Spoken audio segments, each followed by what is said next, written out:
ভাই তুই জীবনে কি করতে চাস বড় হয়ে? আমি হুম, ডাকাত হবো।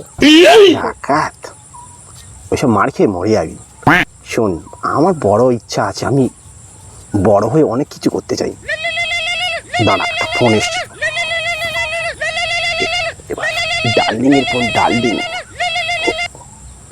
হ্যালো জানু, আমি ভালো আছি। তুমি ভালো আছো? তুমি ভালো আছো? আমি কি করবো, এই সুইমিং পুলের পাশে বসে আছি, কোনো কাজকর্ম নেই।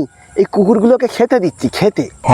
এই 10টা কুকুর, তুমি শুনতে পাচ্ছ না? তুমি শুনবে তাদের আওয়াজ। এই কালু, কালু রে, একটা আওয়াজ করে শোনাতে দিদিমণিকে। ও বাচ্চা মতো তো, ওর আওয়াজটা একটু সরু। এই ভুলু, তোর আওয়াজটা দে তো। শুনেছো? তুমি সেই জার্মান শেপার্ড, আমার বড় দামি কুকুর জার্মান শেপার্ডের আওয়াজটা শুনবে?